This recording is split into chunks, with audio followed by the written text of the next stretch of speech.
Hi everybody, this is Moxie Mama coming back to you live into the Moxing Ring after taking a little bit of a break, and I'm coming to you from the beautiful mall parking lot in Savannah, Georgia, because this is the only place that I could actually find some peace to get away and record this with fairly decent lighting, because we all need that.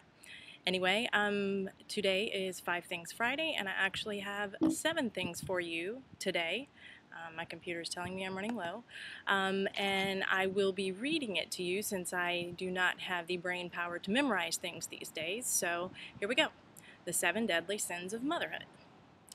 Alright, if you are a mother, then you're a sinner. There are 7 deadly sins, and I can guarantee you that as a mother you have committed nearly every one.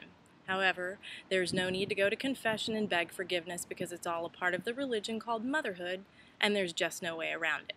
Once you've joined this church, you're in it for good. Deadly sin number 1, lust. It's probably the most obvious of the deadlies, and it has nothing to do with a lack of interest in your spouse. It's all about removing yourself from your mothering persona and anything even remotely associated with it. Remember those daydreams in 4th grade? The ones that had you being rescued by your current fabulous celebrity crush? And just in case you're curious, mine was tile-toothed Donny Osmond. Well, it's no different now. Never mind the fact that your fantasy probably includes one of the guys from Imagination Movers, or maybe you're old school and you prefer a Wiggles man. Since they're the only celebrities you see these days, it's perfectly acceptable. Don't be alarmed, however, if your fantasy includes Buzz Lightyear or his sidekick Woody. Do I really need to explain that one? Work with what you have. And maybe it's silly for a 42-year-old woman to expect Prince Charming enough for now to come to her rescue in his 2-seater sports car where goldfish crumbs don't stick to my thighs and Happy Meal toys don't find their way under my brake pedal. He pulls up and he beckons me to come to any destination that doesn't involve oversized mice or Tiggerific bounce houses.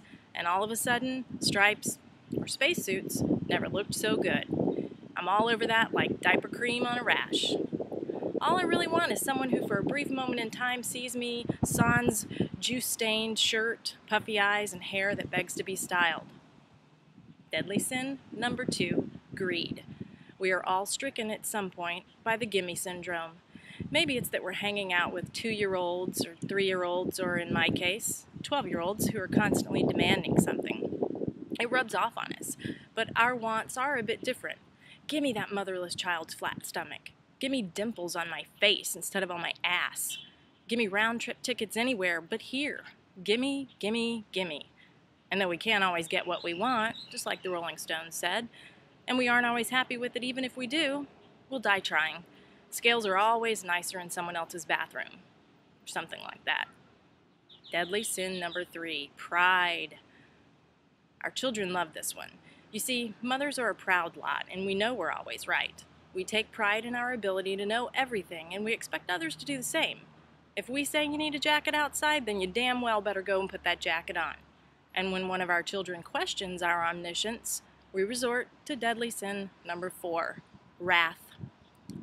This is one your children and husband dread like the plague because there is nothing worse than a pissed-off mama.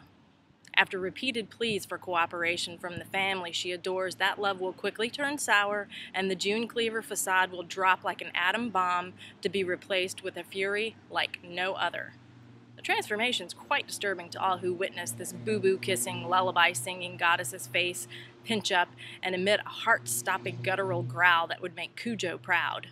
At this point, it's best just to be as still as possible and wait for the animal to retreat. Deadly sin number 5, gluttony. One word, chocolate.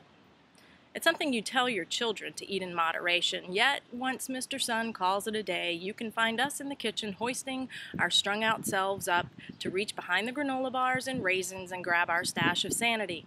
Chocolate bars, chocolate donuts, chocolate Pop-Tarts in abundance. And you eat just one, but that just gets you warmed up. We will gladly eat our weight in Reese's and not think twice about it until the next morning. It's kind of like bar hopping, only the bars are of a different kind, and we still regret it the next day. Deadly sin number 6, envy. So many ways to envy, so little time. There's the envy that you feel when you look at the wispy, doe-eyed babysitter who at any moment could sprout wings and join the fairy world. She's so damn cute. Go have some babies, you scream in your head.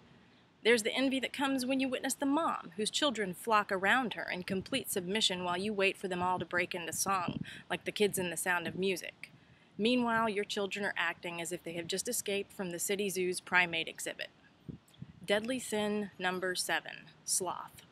During the week, you are the model of organization and togetherness. You run a tight ship, getting the kids off to school on time, planning meals, arranging play dates, keeping the house relatively clean. But as Saturday rolls in, you shift to an altogether different mode. Little miss, it can wait.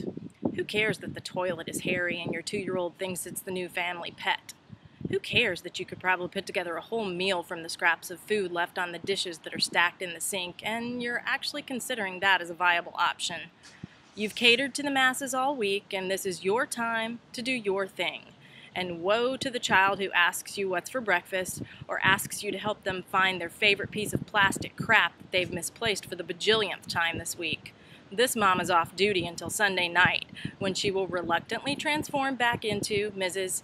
How can I help you? Despite this, our children will still revere us and expect us to perform miracles on a daily basis. And although we may not walk on water, we certainly tread with the best of them. No need for confession when we digress from this perceived divinity. It comes with the territory. All we can ask is that they forgive us our trespasses as we forgive them for trespassing against us on a damn near daily basis. And there you have it, the 7 deadly sins of motherhood. Good to be back. See you soon.